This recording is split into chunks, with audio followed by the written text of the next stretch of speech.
Should Supreme Court Justice Sonia Sotomayor retire from the Supreme Court in advance of this year's presidential election, giving Joe Biden the chance to replace her? And I say the chance because if you believe it's a guarantee he'd be able to, I will remind you of what Mitch McConnell has done in the past. But this is a topic that was raised by a couple of high profile, sort of think pieces about it. You had an article in The Atlantic definitively titled "Sonia Sotomayor Should Retire Now." And then Nate Silver added his 2 cents saying, yes, she should retire. Not a remotely close call if you want to avoid a 7-2 conservative majority. I worked through some of the math here. And look, it's not difficult to figure out why they think this. If Trump wins, and that almost necessarily would mean that they maintain control of the House, the Republicans, and they would gain control of the Senate. Then if someone were to retire, he'd be the one to replace them. He'd replace them with some 40-year-old insane person from the Federalist Society or a religious cult, and they would be around for 30 or 40 years. Sonia Sotomayor is one, I believe she might be among the oldest remaining Supreme Court justices. So that's the argument. But what's interesting is no one on the Democratic side appears to be biting. You know, there's the pundits and all that. But in terms of the politicians, it doesn't really seem to be going anywhere. You had Senator Richard Blumenthal is one of the only ones I could find sort of considering the idea. He said the Democrats should learn a lesson after what happened with Ruth Bader Ginsburg. It's not like there's any mystery here about what the lesson should be.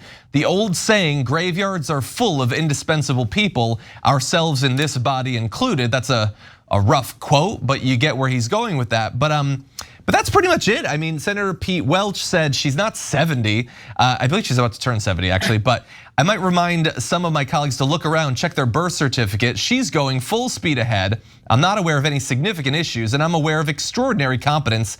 This is not an RGB situation. So in 2014, Ruth Bader Ginsburg was 82 years old, 13 years older than Sonia Sotomayor, who does turn 70 in June of this year.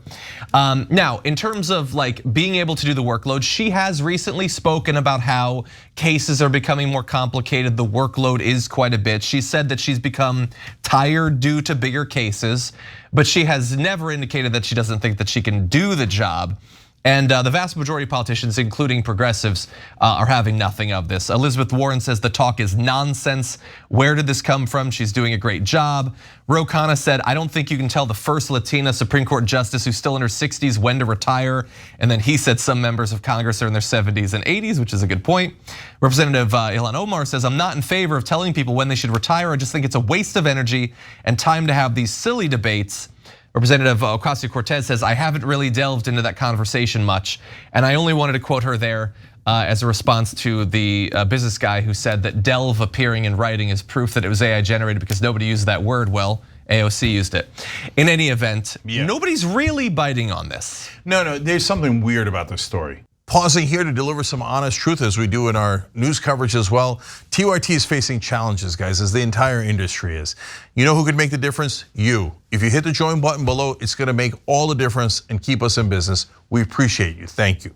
Number one, they keep saying that progressives are calling for this, except the only progressive they mentioned in any of the stories is Mehdi Hasan. All the progressive legislators, AOC, Ro Khanna, et cetera, are all saying nonsense, nonsense, nonsense. So if this feels like a weirdly manufactured story, and that's where my spidey sense is going with this. So are Mehdi Hasan, Nate Silver, et cetera, Richard Blumenthal, are they being inauthentic and they're part of some sort of plot? No, I'm positive that their opinions are authentic. Is it a good idea? No, it's a spectacularly bad idea. Number one reason why it's a bad idea is what John started with. You think Biden is guaranteed to be able to get a replacement through? I have it at 11% chance. Joe Biden's one of the weakest people I've ever seen in politics. Last time they were able to block a nominee for a whole year. You think they can't block a nominee now? Well, the Democrats have a tiny lead in the Senate, so the Republicans can't do anything. What are you talking about? Manchin has already said he'd vote with the Republicans. This feels like an ambush of extreme proportions, right? And why is this even this crazy to bring it up? If Biden were to tell her to retire because she's 69, he's 81.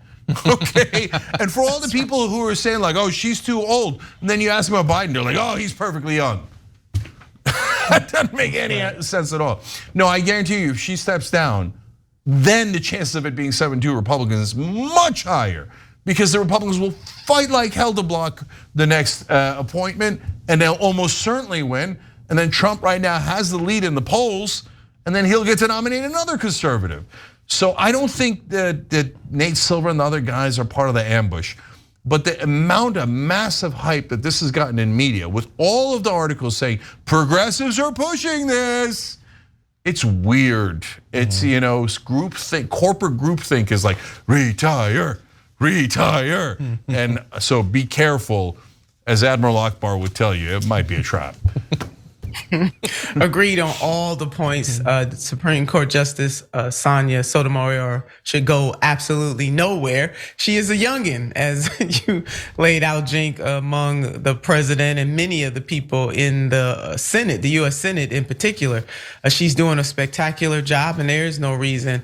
And one of the most important points, Jink, that I had in my notes too, which is even if she were to leave, there's no guarantee. There's absolutely no guarantee that President Joe Biden would be able to get another Supreme Court justice in time. So no, let Justice Sonia stay right where she is. And I wish they would stop propagating that progressives are pushing this, because progressives are not pushing this. It's not even coming from the grassroots, less known any of the progressive elected officials in the United States Congress. So this is nothing. I mean, we got other things to be talking about and not trying to force Justice Sonia Sotomayor out of her justice seat. Yeah, one last quick thing to build on what Nina said.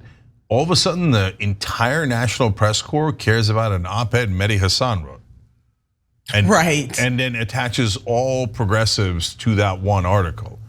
Curious, because I've seen Mehdi write. The far right wing too, Jink. They've been called, the far right wing wants her out, Yeah. So like Mehdi's written a lot of brilliant op-eds that went nowhere in the national media because it didn't serve people's purpose. And all of a sudden he represents all progressives on this one issue. No, there's something fishy about that. But either way, we're all clear. Do not retire. Terrible idea. Thanks for watching The Young Turks. We really appreciate it. Another way to show support is through YouTube memberships. You'll get to interact with us more. There's live chat emojis, badges.